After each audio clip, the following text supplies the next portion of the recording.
Inilah 6 kebijakan aneh Arab Saudi yang menantang aturan Allah dan Rasul-Nya. Sejak Mohammed bin Salman menjadi putra mahkota Arab Saudi, benteng konservatisme Islam telah mengalami perubahan sosial yang drastis dan mulai runtuh. Mohammed bin Salman telah memprakarsai reformasi besar di bawah visi Saudi 2030 yang bertujuan memodernisasi negara dan mendiversifikasi ekonominya dari minyak. Namun, beberapa kebijakan ini memicu polemik karena dianggap melanggar aturan syariat Islam yang selama ini diterapkan ketat. Bagi sebagian kalangan, perubahan ini dilihat sebagai penyimpangan dari prinsip-prinsip agama dan bahkan dikaitkan dengan narasi keagamaan tentang akhir zaman atau kiamat. Berikut beberapa kebijakan kontroversial Mohammed bin Salman yang menantang aturan Allah dan Rasul-Nya. Kebijakan yang pertama yaitu pembangunan pusat perjudian kasino terbesar di Arab. Arab Saudi dikabarkan memiliki wacana untuk membangun kasino sebagai bagian dari proyek-proyek mega Neom atau kawasan wisata lainnya. Tujuannya yaitu untuk menarik pariwisata mewah tingkat tinggi dan investasi besar, menyaingi pusat hiburan global lainnya.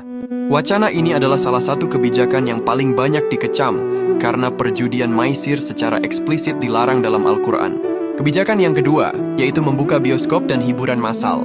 Pemerintah Arab Saudi telah mengizinkan kembali pembukaan bioskop, konser musik, dan acara hiburan massal lainnya setelah puluhan tahun dilarang. Hal ini untuk meningkatkan kualitas hidup, menciptakan lapangan kerja di sektor hiburan, dan membuat pengeluaran hiburan domestik tetap berada di dalam negeri. Kebijakan ini disambut bahagia oleh kalangan anak muda Saudi dan dipandang sebagai bagian dari upaya modernisasi.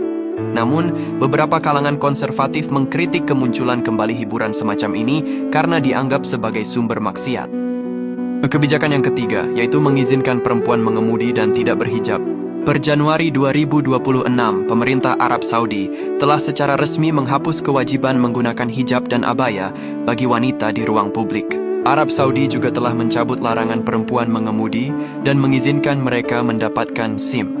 Kebijakan ini bertujuan meningkatkan partisipasi perempuan dalam angkatan kerja dan mengurangi ketergantungan keluarga pada sopir asing.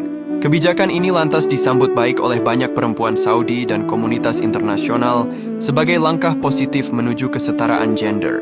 Namun beberapa kalangan konservatif mengkritik kebijakan ini karena dianggap melanggar norma sosial dan agama tradisional. Kebijakan yang keempat, yaitu mencabut aturan perwalian laki-laki atau mahram. Arab Saudi telah melonggarkan atau mencabut banyak aturan yang mengharuskan perempuan mendapatkan izin dari wali laki-laki, ayah, suami, saudara, untuk bepergian ke luar negeri, mengajukan paspor, atau melakukan perjalanan haji atau umrah.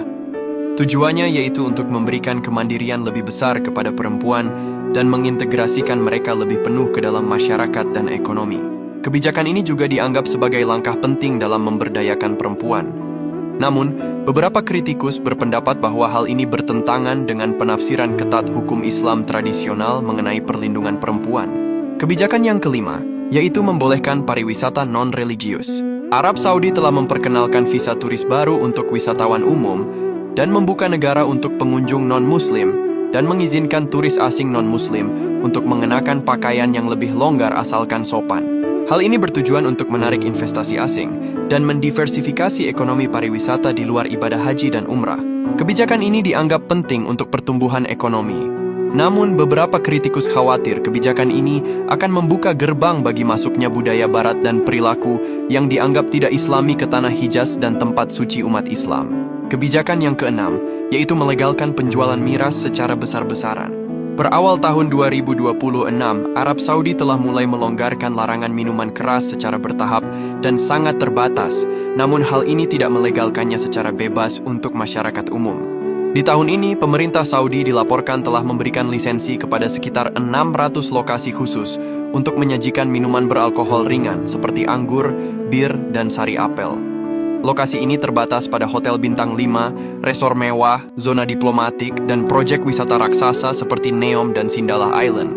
Secara ringkas, tujuan utama Mohammed bin Salman adalah mentransformasi Arab Saudi menjadi negara modern, terbuka secara ekonomi, dan tidak lagi sepenuhnya bergantung pada minyak dan interpretasi agama yang konservatif. Namun, kebijakan-kebijakan ini terus menjadi subjek perdebatan global dan domestik, dengan berbagai pandangan mengenai kesesuaiannya dengan nilai-nilai dan hukum Islam tradisional. Bagaimana pendapat kalian tentang kebijakan Arab Saudi ini?